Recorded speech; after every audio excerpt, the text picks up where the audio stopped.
हमीरपुर जिले में एक बेहद चौंकाने वाला भूमि घोटाला सामने आया, जिसमें जिला अधिकारी और पुलिस अधीक्षक आवास सहित कुल 58.14 एकड़ सरकारी भूमि को फर्जीवाड़े के माध्यम से निजी व्यक्तियों के नाम दर्ज कराया। इस भूमि में मीरापुर डांडा और भिलावा डांडा गांव की ऐतिहासिक संपत्ति शामिल है, जिसे 1857 की क्रांति के दौरान ब्रिटिश सरकार ने जब्त कर कैसर ए हिंद की संपत्ति घोषित किया था। तब से संपत्ति राजस्व अभिलेखों में शासकीय स्वामित्व में दर्ज है। ये मामला तब सामने आया जब एसडीएम सदर सुषमा प्रसाद ने भू अभिलेखों में गड़बड़ी की शिकायत दर्ज कराई।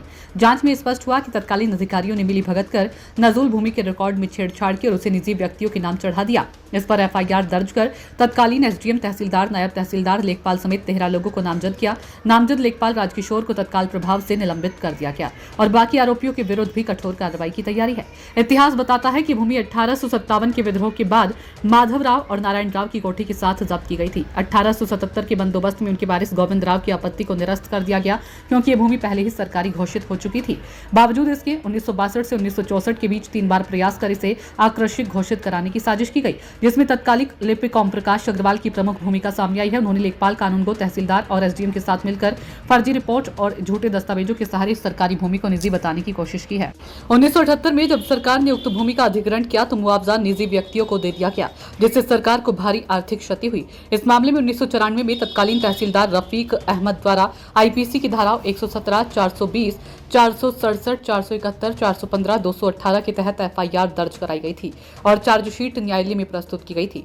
2024 में जिलाधिकारी घनश्याम मीणा द्वारा गठित जांच समिति ने पुनः इस प्रकरण की गहन समीक्षा की। समिति की रिपोर्ट में पुष्टि हुई कि 1857 से 2024 तक ये भूमि लगातार शासकीय स्वामित्व में रही है और कभी भी निजी स्वामित्व में नहीं रही। रिपोर्ट में यह भी उजागर हुआ कि वर्ष 2005 में एक फर्जी पत्र अदालत में प्रस्तुत किया गया, जिसका कोई रिकॉर्ड राजस्व परिषद के पुस्तकालय में नहीं पाया गया। ये साबित करता है कि कोर्ट में भी झूठे साक्ष्य दिए गए थे। ग्रह कर अभिलेखों के अनुसार 1974 से 2024 तक ये भूमि डीएम हमीरपुर के नाम पर दर्ज रही है, जिससे स्पष्ट होता है कि आरोपियों ने अपने पद का दुरुपयोग कर न्यायिक प्रक्रिया में धोखाधड़ी की और करोड़ों की सरकारी भूमि हड़पने का प्रयास किया। इस पूरे प्रकरण ने प्रशासनिक हलकों में हड़कंप मचा दिया और आशंका है कि जांच में और भी बड़े नाम सामने आ सकते हैं। इस मामले में जब डीएम घनश्याम मीणा से बात हुई तो उन्होंने ये स्पष्ट किया कि दोषियों को किसी भी हाल में बख्शा नहीं जाएगा और कठोर कानूनी कार्रवाई की जाएगी। सीधे बोल से मुकेश उदैनिया की रिपोर्ट।